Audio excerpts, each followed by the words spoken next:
Hi John, what have you been up to? I've been playing the video game Destiny 2. It's a sci-fi game. It's fun. I've heard of that. Isn't it really hard and involves shooting aliens? Oh, it is hard.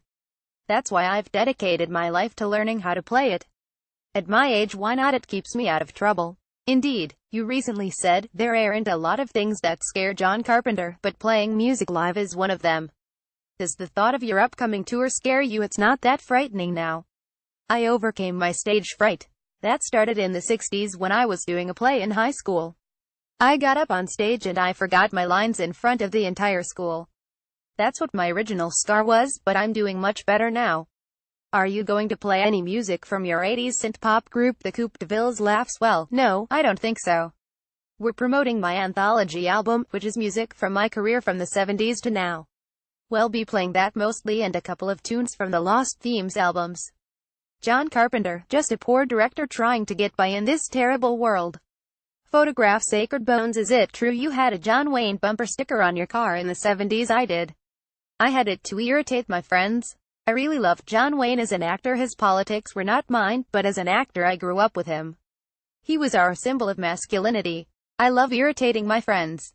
It's a bad thing to do. You've described your scores as being like carpet. Does that mean that they're soft, luxurious and comforting like a shag pile? Well, what I do in a movie is carpet the scenes so that you watch them, and my music supports the sequences, so it's like a carpet in that sense. I come in and I'm like a guy who carpets your house. I put down carpet on the floor, and you walk across it and it's very comfortable. Is it true you never watch your old films? Oh God, no. Don't ever make me do that.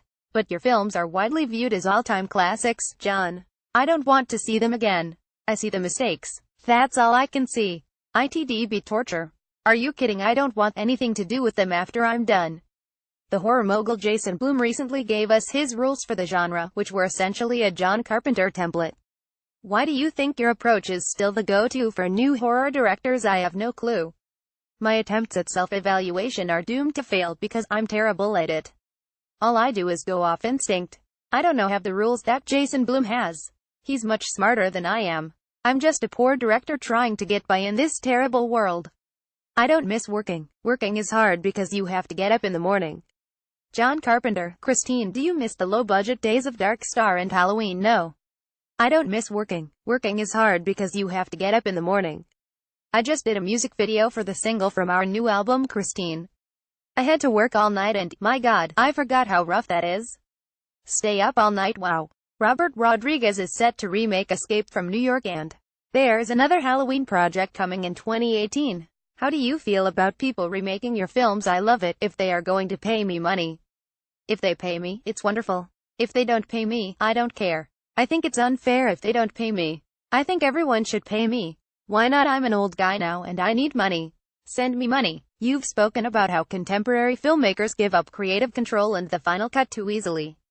Would you like to be starting out now? It was such a different time back then and the kind of movies were different. I started when you could actually make an exploitation film, a low-budget exploitation movie, and get it into theaters. Nowadays it's so ridiculously expensive. Could I succeed if I started today? Probably not.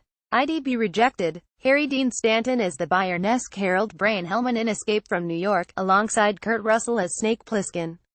Photograph All-Star Embassy Pictures. You grew up a huge fan of comic books. Do you think the modern adaptations do them justice? The older I get, the less interested I am, because they're movies about things that can't happen. I just don't care. You've said that horror's always been the same. It's flexible. It changes with societal changes.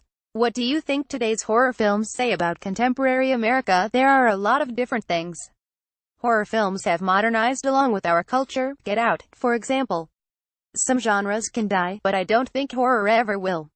What did you think when you first heard neo-Nazis were trying to claim They Live was about Jewish media control? It happened on my Twitter feed where these idiots came along. I just thought, you're kidding me. I thought about it and I can see why they think that. Isn't the intention? That whole thing is just the biggest lie. It's really terrible that that's happened. What a world we live in. You recently paid your respects to Harry Dean Stanton. What made him so special? He was an accomplished character actor and a unique man. He would come absolutely prepared for his part and ad-lib things that weren't in the script, but which were hilarious. He did that especially on Escape from New York. He made that character his own.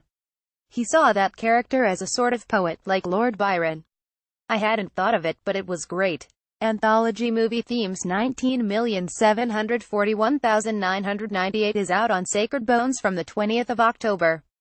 Carpenter starts a U.S. tour on the 29th of October.